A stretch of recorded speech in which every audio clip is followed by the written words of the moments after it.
Shalom shalom bwoko bw'Imana, Yesu ashimwe cyane. Ndabaramukije mu izina ry'umwami wacu Yesu Kristo. Muri kumwe nanjye Arsene Ndikumana muri uyu mwanya mwiza wo gusenga. Ndabashimira cyane mwege mweshe mukomeze kubana natwe mu bihe byiza byo gusenga. Imana ibagirire neza. Nongera kubibutsa cyane kudufasha gusangiza abandi amasengesho yacu ya buri munsi kugira ngo Uwiteka akomeze kugirira neza abantu benshi. Ijambo ry'Imana no gusenga kwacu bituma ubuzima bwacu bugenda buhinduka kandi bukagenda busa na Kristo. Imana rero ibashoboze mwege mwese mwumva zino nyigisho, mwumva no masengesho, mukomeze kuyasangiza abandi kugira ngo nabo bahabwe umugisha. Nanone turabibutsa ko inyigisho zacu, amasengesho yacu anyura kuri YouTube channel yacu Arsene Ndikumana. Mushobora kuhaja mugasanga hari amasengesho n'andi menshi n'izindi nyigisho twagiye dutanga.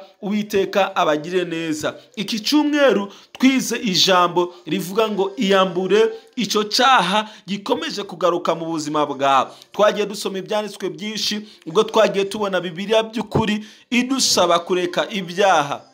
Hari igihe rimwe na rimwe mu buzima bwacu hari ibyaha biza muri twebwe bikaba karande, bigahinduka bikatugira abaja. Satani akatugira abaja b'ibyaha, ariko by'ukuri sibyo Imana yifuza. Imana irifuza ko tubireka, tubyiyambura. Uyu munsi rero muri kino gitondo, muri uyu mwanya wacu wo gusenga, turaza gusenga nanone. Ariko mbere ko dusenga, nagira nkwibutse ngo icyagushoboza kwiyambura ibyo byaha, ese ni ikihe kintu kibanziriza kugira ngo umuntu yiyambure icyaha? Hari ijambo Yesu yavuze mu gitabo cya Luka. Iyo usomye Bibiliya mu gitabo cya Luka igice cya 24 cyangwa se cya 24 umurongo wa 46, Bibiliya iravuga ngo arababwira ati ibyanditswe yuko Kristo akwiye kubabazwa no kuzuka mu bapfuye ku munsi ugira gatatu. 47 ngo kandi yuko kwihana no kubabarirwa ibyaha bikwiye kuvugwa mu izina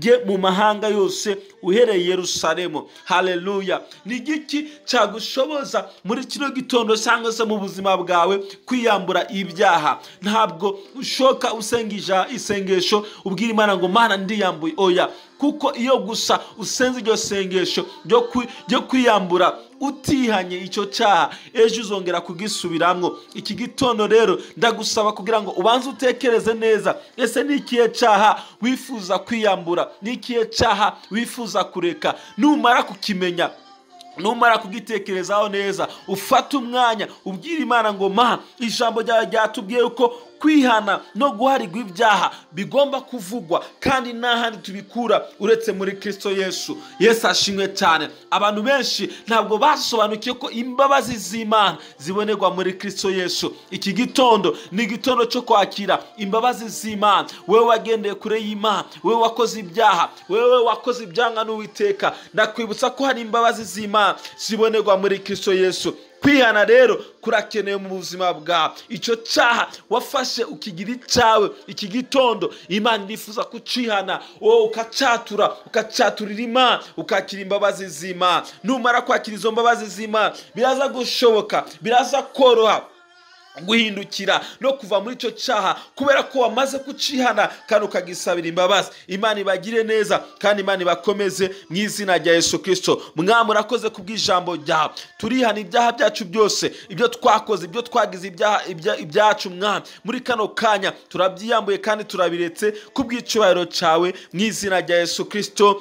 Amen. Uwiteka abagire neza, mugire umunsi mwiza w'intsinzi na weekend nziza. Mwarahezagiwe. Shalom.